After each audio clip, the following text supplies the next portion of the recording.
What's going on, everybody? Welcome back to another episode of the Entrepreneurship Sucks podcast with Kevin and Josh.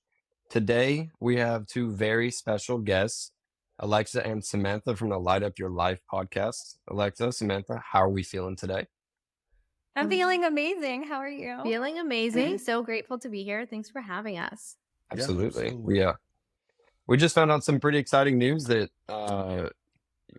I think that one of your colleagues is cousins with Kevin, and we just got interviewed by you guys, and we wanted to now interview y'all. And so we found out that it is a really small world, and you guys have a lot more connections than what we thought. So I thought that was super exciting. So we're really excited to have y'all here today. Absolutely. I think it's mind blowing that Kevin, Samantha, and I probably met 10, 12 years ago, which is insane, right? It's such a small world. Absolutely. So we like to kick things off by asking, pretty much the same question to everybody that comes on, right? The name of our podcast is Entrepreneurship Sucks. And I feel like everybody, when they get the invite to that, has like a different interpretation of, how that hits them and what that means to them, right? So I like to start off by asking, what does Entrepreneurship Sucks mean to you? Yeah, I'm going to go ahead. I can go first. Okay. I think for me, it's wearing the different hats that come with business ownership. So you don't now have just one role, right? You're no longer working that 9 to 5, where you typically log in for the day, you log off, and you don't have to worry about anything else besides your job, quote, job responsibilities, right? I think in those responsibilities, it's very clear what the demands are versus getting into entrepreneurship. It's just absolutely crazy. You never know what you're going to end up doing that day. You're learning new things, new skill sets, and just wearing so many different hats, right? You're no longer have a clear defined role. You're doing a little bit of everything. And I think it's crazy at times, very demanding, but absolutely worth it at the end of the day.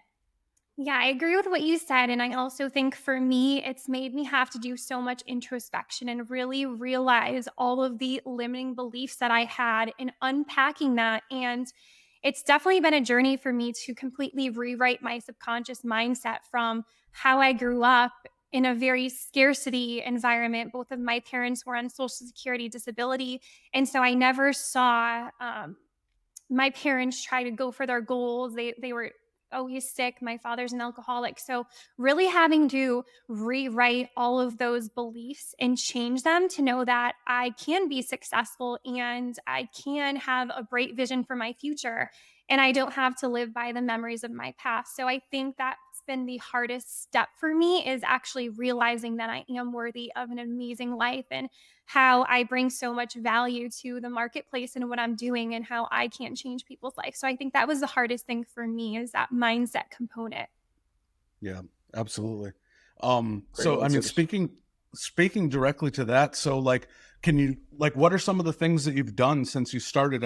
I know you guys are on this podcast journey together. And I'm sure just like Joshua and myself, our first episode was so nerve-wracking, right? It was you have somewhat of an imposter syndrome, and you kind of gotta, get used to being in the spotlight and feeling, confident that you do have value to add, right, to people's lives at this capacity, right? So what are some of the things that you did along the way that helped with that?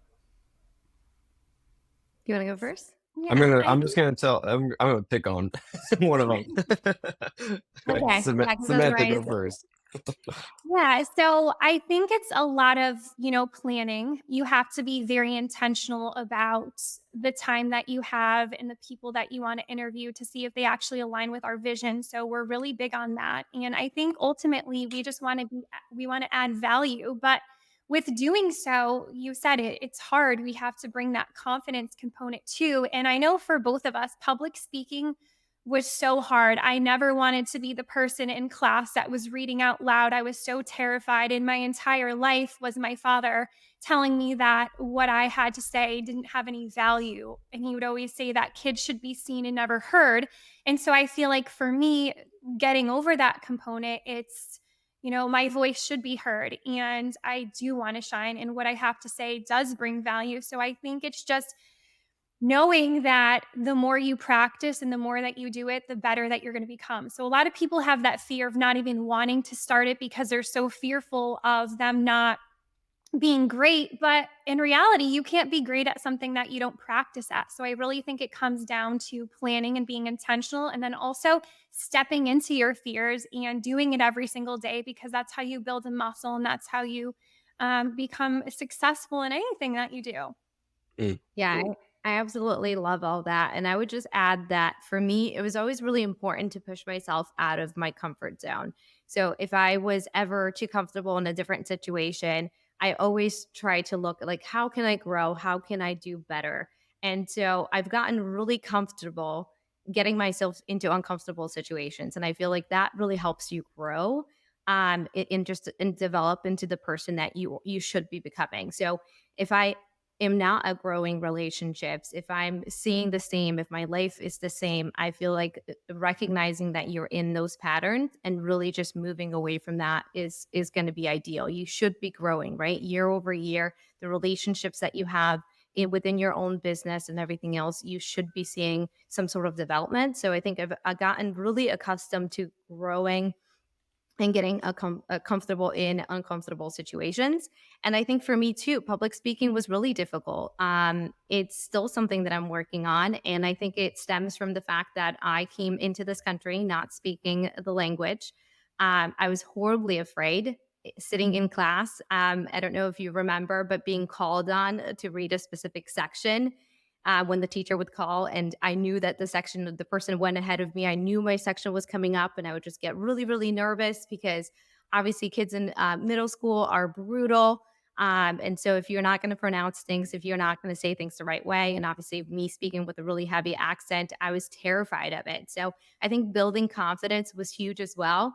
And just being authentic is another thing, right? You need to be authentic and true to yourself. I think just getting a message across is more important than how you are perceived. So I'm no longer too concerned with if I have an accent come through. If I'm going to say things all the right way, it's more now centered around the message that I want to give. Mm. Mm. That's so good. I got two quick questions. First of all, I couldn't even tell. So clearly you've done a phenomenal job at uh, Well, covering thank up you. your accent. You should let it slip a few times. Um, I'm curious, where are you from and when did you move to the States? So I'm Polish and German. I've lived in both countries prior to moving here to the US, and I moved at the eighth grade, so right before going into high school. So Tough. yeah, it was a tough time. I think that was, I think early enough where it was easy enough for me to pick up English. I did learn English before my mom did. So it was just me and my mom who moved into the States. And because I learned English first, I ended up, becoming an adult very early on because now needed to translate and help my mom with everything, Hmm. um, which was difficult in itself. And I think but it did shape me into the person I am ultimately today. Love it. I Um, I want to touch on it's such a common thing for parents to tell their children that children are to be seen, not heard, but it's such a difficult thing uh, when you're becoming an adult and trying to step into yourself and step into your voice to overcome. And I don't think, as a parent myself, like, my children are too vocal, right? So, but I never discourage it, right? And I definitely want to, commend you for the work that you've done to become who you are, because how we're molded as kids is usually ends up being the toughest thing for us to overcome, right? And even with the best of intentions, it's I always like to say, my goal as a father is to minimize how bad I screw up my kids, because that's the best you can do, right? Because you can never, at the end of Yeah. the day, like, no matter what you do, you know there's going to be something that it just isn't perceived the way that you're intending it to be, right? So that's awesome. I wanted to touch on that because I felt like that was an important aspect of probably the polarity of why you do what you do, right? Mm. um yeah I had um a Go follow-up ahead. question to that is it seems the common trend between what both of you guys said there was that you both built confidence out of environments where confidence wasn't necessarily bred or developed around you. Um, so I want to get into y'all's like your working relationship and your partnership, but before I go there and like and how you guys have grown together, where did y'all meet? So I think it was you were in high school. I think it was my first year of college. What was it? At just a mutual friend's house, I think. Yeah. It was a mutual friend that we met. So I think it was a New Year's party, if I recall correctly. And I think it was a storm, so we ended up staying in, and it was a mutual friend's house. Um, but we ended up going to the same college, so the next 4 years we spent quite a lot of time together, Mhm. and obviously built a much different relationship back then to what it is Yes. now. I think we've both developed quite a bit since then and grown So as. much. So I We think. were wild back then. You Oh, I wild, believe it. crazy. Yes. So it's definitely changed quite a bit how we spend our Fridays and Saturday nights now than we did 10 years ago. But yeah, so back in college, I guess.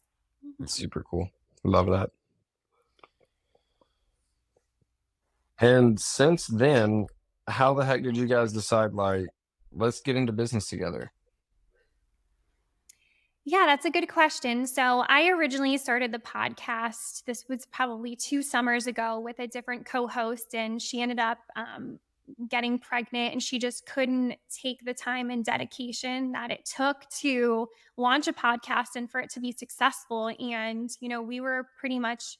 I was wanting to interview people on a weekly basis to make it grow, to launch it, to get it out there. And there was definitely some tension with the calendars and everything. And so it just wasn't working cohesively. And Alexa went to an event with me in San Diego, and she's like, you know what? I would absolutely love to be your co host. And I was honestly shocked. I know we're both huge into personal development. We had to seek exterior mentors to become where we are today.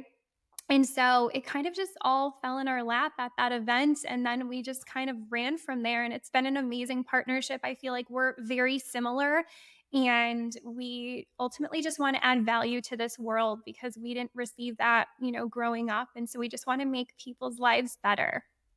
Yeah, I would just add to that that I think we really came together on a shared purpose for the podcast. So I think, like you picked up, Joshua, um, I think there's a lot of backstory there. I mean, maybe our backgrounds are a little bit different, but they come together at a certain point where we did need to seek external people into our lives and mentors to really help and shape us and help grow because we didn't have those good examples maybe at home. So I think that was the common purpose of how we came together. I did go to that event with Samantha, and I think I was really inspired. We met a lot of amazing people, and I was definitely looking to jump on and build that community with these individuals, and just obviously help myself grow as well. Because one of the main benefits of the podcast is the network that we and the community that we were able to grow from those conversations. And I feel like I'm inspired with every conversation, with every interview, and it's just been such an amazing journey. Yeah, that's awesome. So, I mean, speaking of that journey and the impact that some of these people, the mentors and the guests that you guys have had over the years, why don't tell us a story, at least one or two about, or maybe one each about, who and when and how, maybe a podcast guest or a mentor impacted you. Like, right? It's one of those things where, Joshua and I are similar where it's like as soon as new information presents itself, we just take a quantum shift, right? We just apply that information and we never look back to, who we were before that, right? So, the transformation that just one conversation with the right person can have. So I'd love to hear maybe some of those moments. Yeah, so for me, I really dove deep into Ed Milet's work. I'm not sure if you're familiar with him, but I Very. resonate his story on such a deep level, and just where he came from and how he grew up. And everything he said, I just feel very aligned to. And at that point, I was obviously doing my network marketing business. I was huge into personal development, and he had an ad for his TV show. And I just kept getting this intuition like, Sam, you have to apply, you have to apply. And I did, and I didn't have any resistance. And I was actually on his show. He interviewed me, but I really resonate with him where he talks about you can be the one in your family that just changes everything. You can be that one person that completely changes the trajectory of your generation for years to come. And I've resonated with that so deeply. And I made a commitment to myself that I will be the one in my family who has suc been very successful, whether it's um, emotionally becoming more intelligent, with wealth, acquired wealth, with making an impact in the world. And a lot of my family is very sick, mentally, and then just disease ridden, and then also alcoholics and drug addicts. So I feel like for me, I'm going to be the one that completely transforms the trajectory of my family's life. So um, all of that really resonated with me, and I feel like it's my why, and it pushes me every single day to show up. So that would be the person that I really look up to, and I've learned a tremendous amount from. And for me, I think my initial mentor and the first person that really changed my mindset was actually very early on. So I started working for a chiropractic office, where it was both the husband and wife were chiropractors, and I started working for them back in high school. I was there 4 times a week, every day after high school. So my bus would actually bring me, and I worked every single day as soon as I started 16. So over time, I worked for them for about 5 to 6 years. So into college, spent a lot of time with these people, and they really shifted my mindset from I think they were just an amazing company, one, but as a family, kind of showed me what it's supposed to, I guess, look like, what family is supposed to be like, as well as obviously taking me on this naturopathic way of looking at life. Chiropractic obviously is usually against medicine or traditional medicine, so I think that a lot of my core values and beliefs came from this family. And then I think just I was very inspired by the way that they were thinking, and it was much different than I was brought up, where it was like a scarcity mindset. And I think we were constantly living to survive in survival mode, versus this family was a lot different than mine. So I took example, and I think that I was very inspired by them. Mm. That's awesome. Samantha, the whole time you were talking about your journey and your family and the reasons why Ed Milet resonated with you so much, it reminds me of, similar to my story, right? And the mutual connection that we didn't know we had until today. My cousin, her and I, she's the first person in our family to get a college degree, and now she's going on to get her doctorate. And I'm the first person in our family to, be a successful entrepreneur. So that really hit home with me. And Yeah, especially that's being, awesome. I'm the oldest of my generation. She's my younger cousin. And being as close as I am with my grandmother, and kind of taking on the role of everything she wanted from her 4 children, our parents, my cousin and I, our mothers, and so on. And so, like, I've been since a young age carrying the weight of changing to the trajectory of our family from my grandmother down. So that really definitely hit home with me. And it's an awesome thing to see someone else that has gone through similar things with alcoholism and things like that in their family, that just kind of plaguing the motivation and the positivity and just the day to day, right? And to see you make such a positive change for yourself and for the future of your family to come. That's beautiful. It Thank really is. you. There's a lot of similarities there. Mhm. Sorry, Samantha, you're about to say something. No, I was just saying thank you. That means so much to me. And I think, we can be distracted by so many things in our life. So it's very important to be intentional, to know where you're going and have that vision and that why that keeps carrying you through. Absolutely, it is.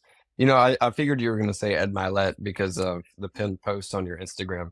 Um, and what's funny enough is that you're also in network marketing. As you might know, Ed Milet is majority owner of World Financial Group, which is, one of the larger network marketing insurance companies.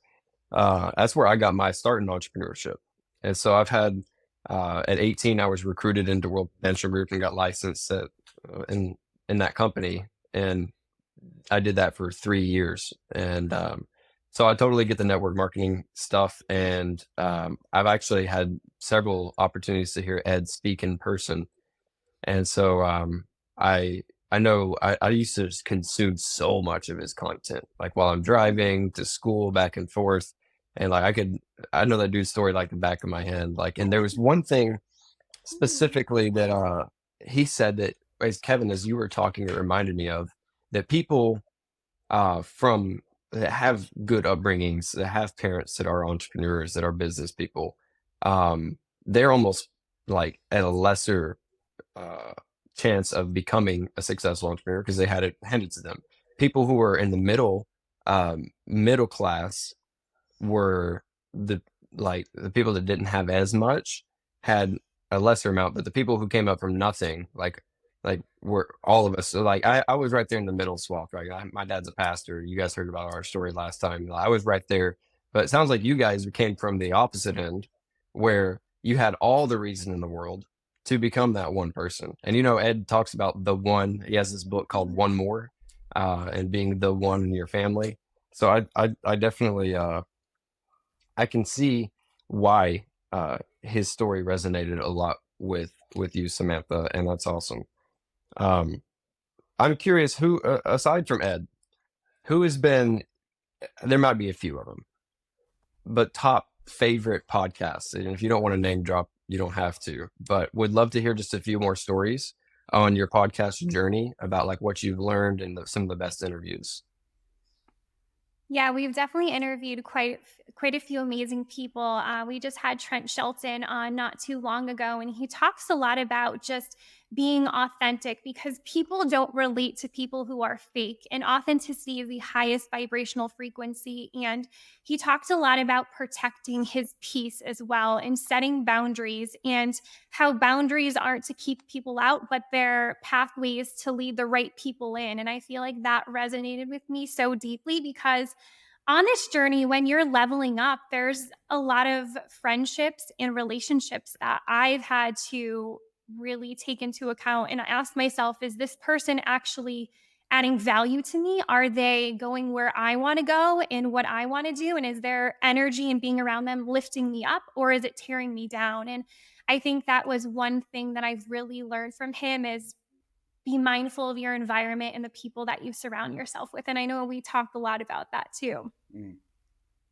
Yeah, I Alexa. really Yeah, I really enjoyed a lot of our interviews and a lot of the guests that we had on the show. But one of my absolute favorites was we recently interviewed Damon West, who, Mm. if you are familiar with him, he's known as the coffee bean guy.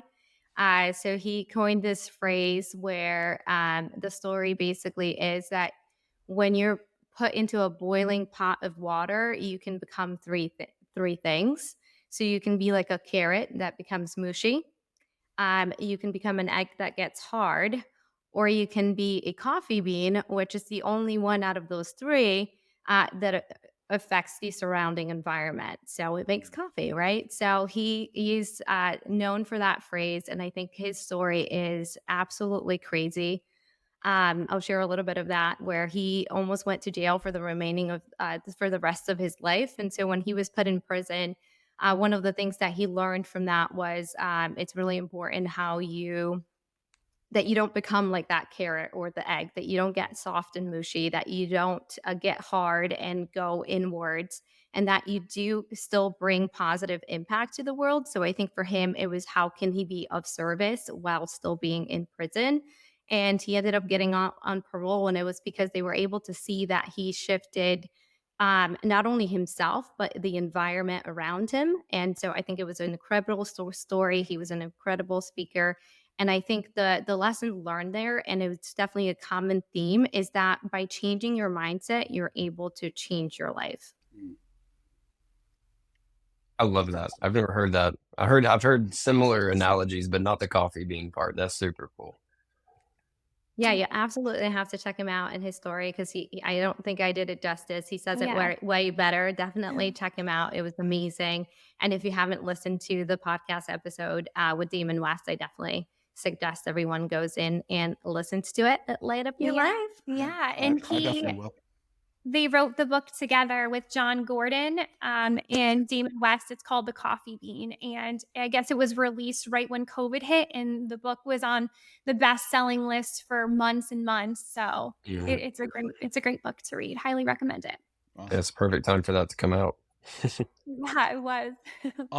One of the things that we definitely like to cover with people, because the title of the podcast is Entrepreneurship Sucks, and we touched on like what that means to you, but I also want to touch on like, throughout this journey, you guys, what was the hardest thing that you had to overcome? Like, where was there ever a point where you felt like, was this the right choice? Everybody kind of hits that turning point where it's like, should I go back or keep pushing forward? And so like, what was that point, if it has happened to you already, or maybe it hasn't?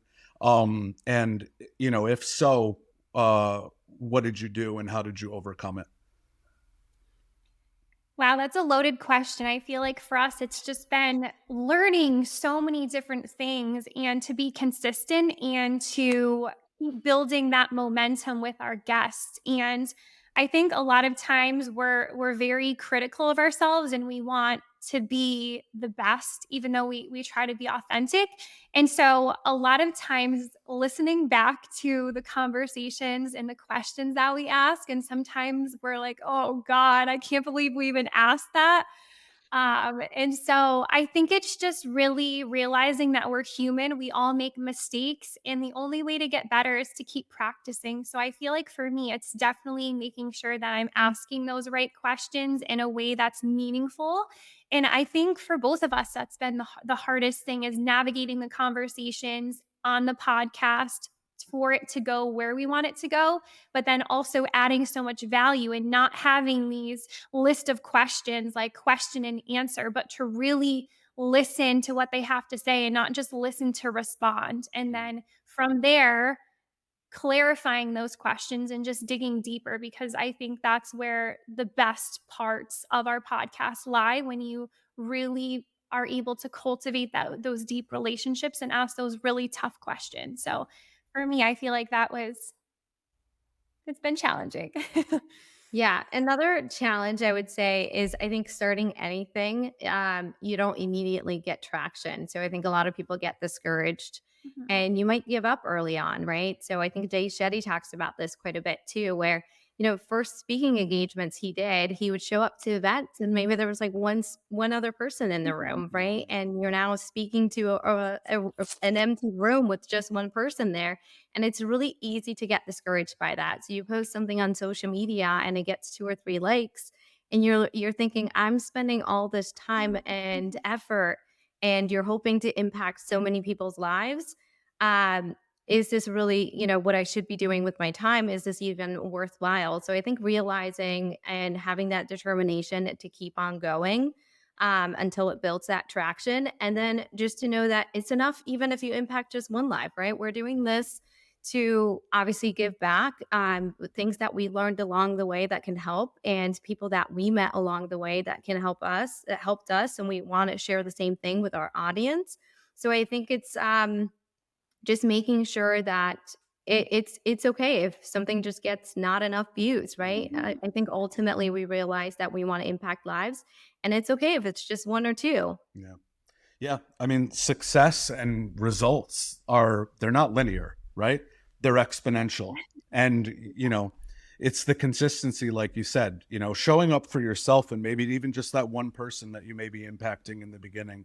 But then, one day you wake up and, your podcast is a great success, and you're impacting a lot of lives, and it was all worth it. Right. So that exponential, growth, that exponential success is definitely something, staying focused on the vision and the goal, not on the feedback and the results incrementally, is very important. So yeah, that's awesome. Mm.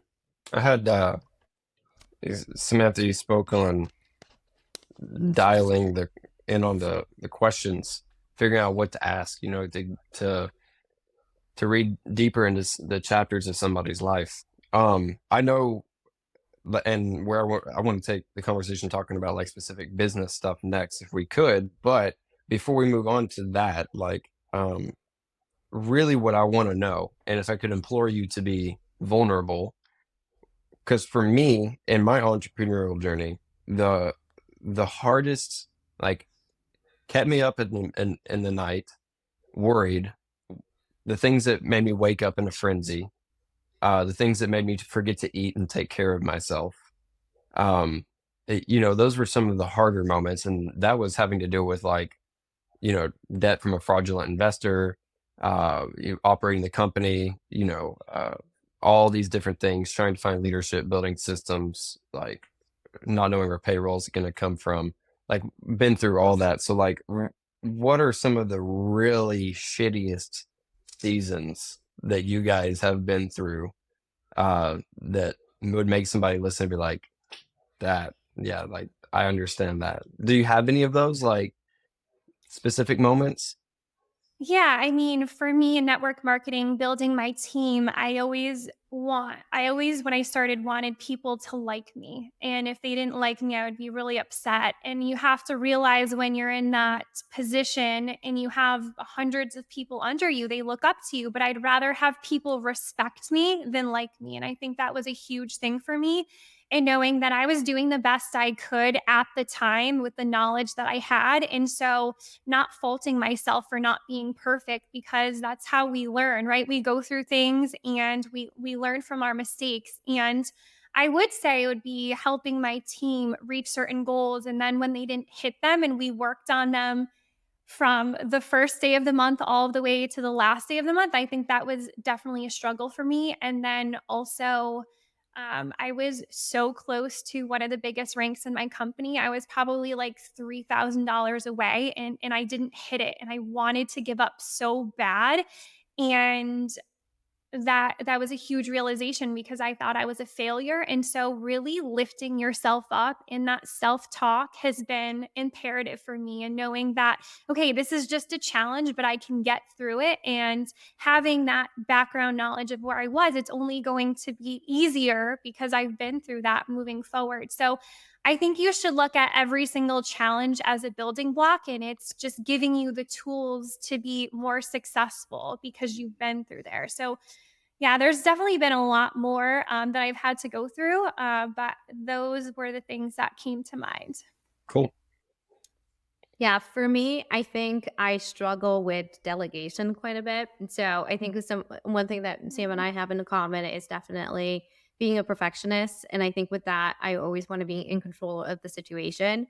And the unfortunate part of that is if you're not delegating, you might be overwhelming yourself, right? So I would take everything on and everything was on my plate. And it's because I didn't want to lose control. I was putting way too much on my plate. And I think what you said earlier, just like not taking care of yourself, because now I'm working day and night to get everything that I said or committed to done.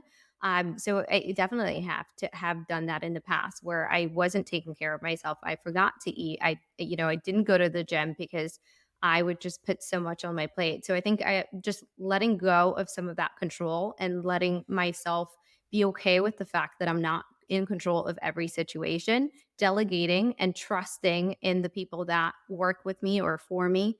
And then just ultimately, just having a more balanced. I think it's so important to take care of yourself because you can't pour from an empty cup. So I think that was a really big takeaway. And I think I'm still struggling with it a little bit, but obviously it's getting better.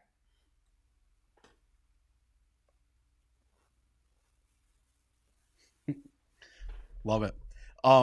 So Josh, you said you wanted to get into a little bit of business stuff. But can we talk before we get into that actually? And I know that you guys are big on like goal setting and like morning and nightly routines. So if you guys can touch on like, what you've learned over the years and how you've, kind of formulated your morning and nightly routine, and maybe it could bring some value to maybe even me and Joshua or the people listening. Yeah, I think for me, having a nightly routine has been really imperative. So I like to set my clothes out for the night before so I know exactly what I'm going to be wearing. But then also getting your mind into that right state. So before I go to bed, I created a manifestation journal. So I've been doing it at nighttime now where you take the time, it's about 5 minutes, and you write down what you're grateful for. Because if you're not grateful for what you currently have, how can you expect God or the universe to give you more?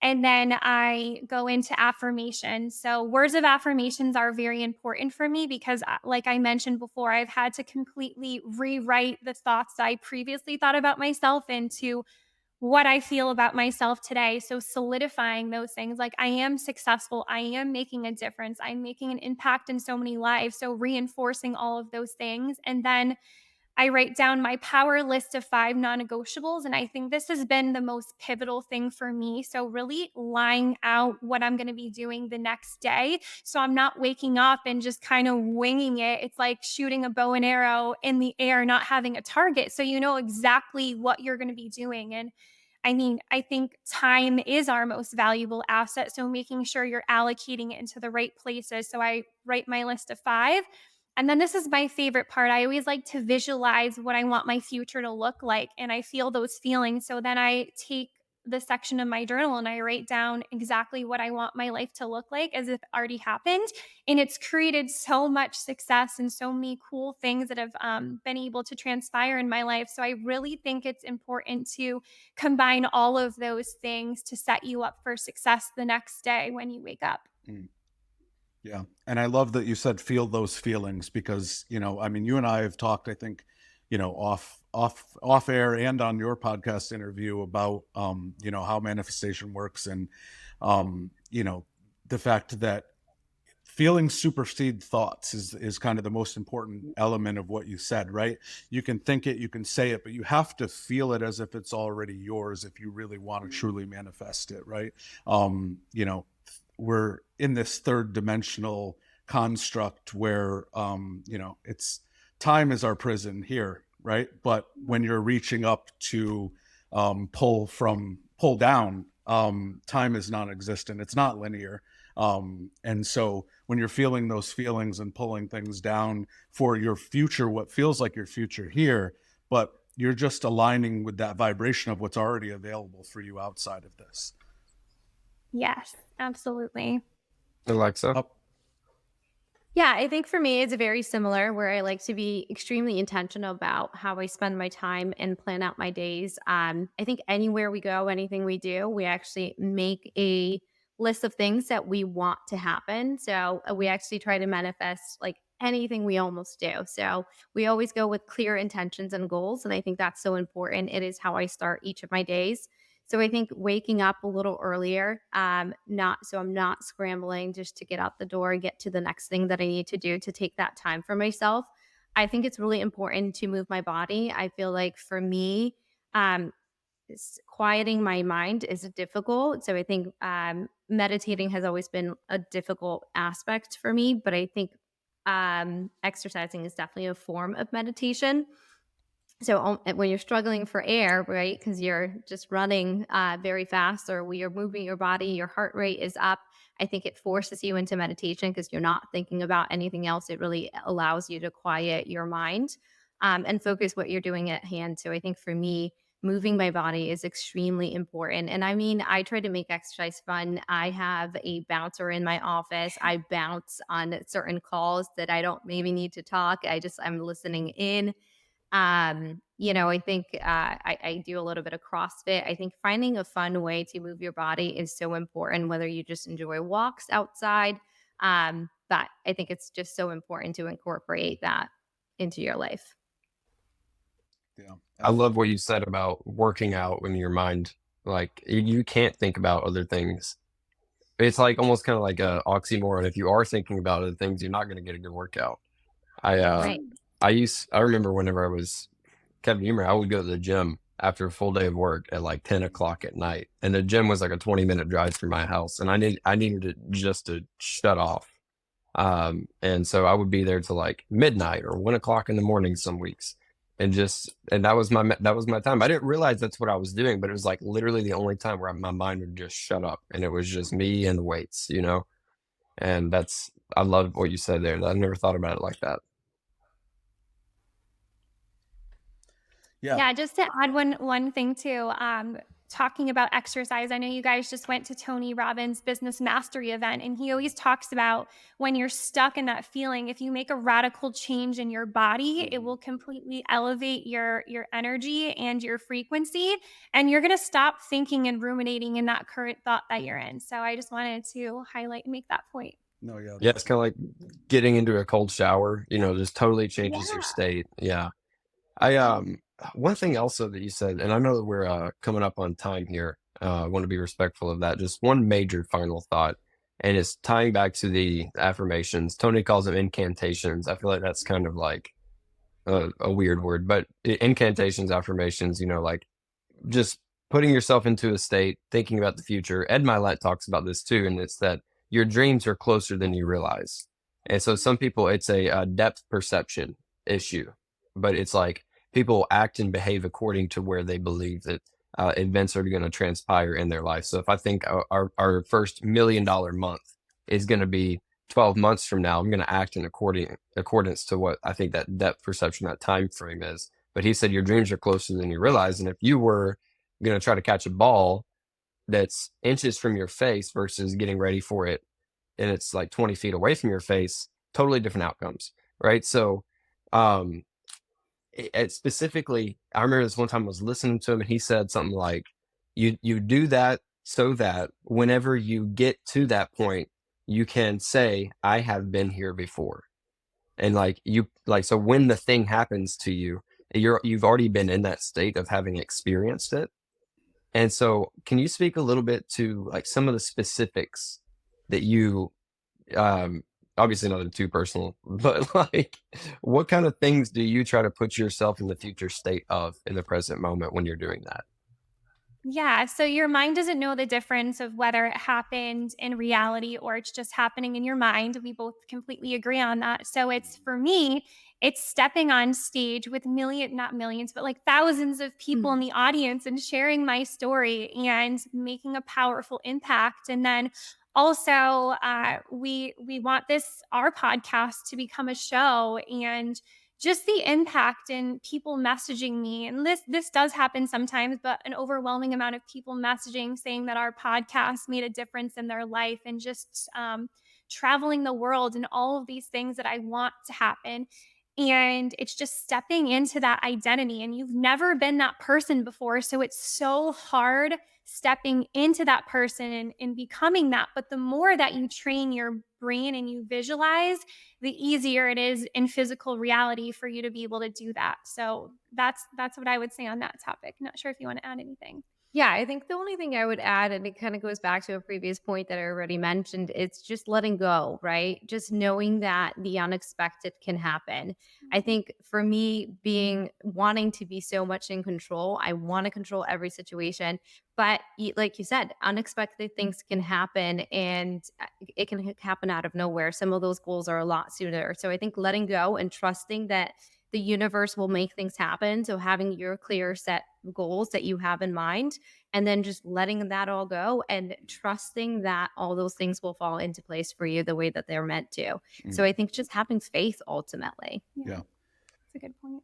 And I also, with my morning intention, one of the main things, in regards to like goal setting and manifestation is you never know how big the oasis is that God has in store for you, right? So you actually, when you're asking for things or you're trying to manifest things and you're setting goals, you may actually be limiting yourself based on what your perception of what you think is available to you. So in everything that I do, I like to say $1 million a month by such and such date or more, or sooner, right? Like you can't put out there what, because if we were just confined to what we perceive to be available to us, we'd be limiting ourselves a lot, right? So that's something that I definitely wanted to make sure I mentioned in regards to like goal setting and stuff, for people to take into consideration. Yeah, that's so true. Kevin Trudeau talks about that too. Like 99.9% is off your radar screen. So Mhm. there's so many things that are happening on the back end that you can't even think about, that are not even in your radar screen, that could come to fruition for you. So I do think that's so important to let go and to know that the universe has, or God, whatever you believe, has something so much bigger for you than you can even imagine. So I think that's so important. What a wonderful reminder that is. That hit home with me too. Thanks for sharing that, guys.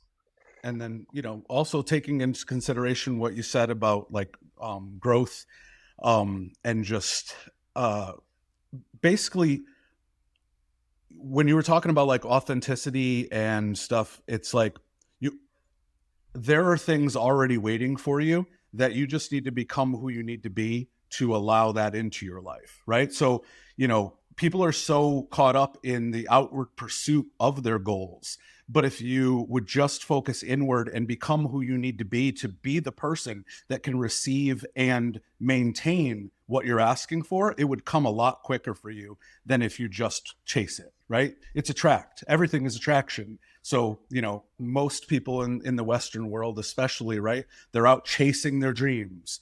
Stop chasing, start attracting, right? Become who you need to be, and all those things will happen so much more effortlessly. Like one of my mentors in the past, he would always say, and it lives rent free in my head every single day, is like, I promise you're working too hard. Like, and that's not from a like, you ask the universe, you ask God for what you want, you put your head down and you do the work and you work hard, but working in pursuit, working in chase versus just setting the intention, asking for what it is that you want to receive, and putting your head down and doing the work and allowing those things to come to you on the path, right? It's like off to see the wizard type of thing, right? You go on that journey and you become who you need to be. So I love that. Yeah, That's that was amen to that. That was incredible. That was a bar right there, man. I had to get in the zone there for a second because Samantha and Alexa and I, we have a lot more to talk about in that regards, I feel. So this isn't the first conversation. I felt like it would be good to leave it on that note. Absolutely. We got to have you guys back on for another episode. Ideally, whenever we're in Nashville, and or whenever you guys get your studio set up in Tampa, where Alexa's going to be locating too soon. Absolutely. Love it. Well, I know you guys have a hard cutoff, so thank you for coming on. This has been another episode of the Entrepreneurship Sucks podcast. Thank you for coming on, Alexa and Samantha. Thank you so much for having us. This was amazing. Absolutely.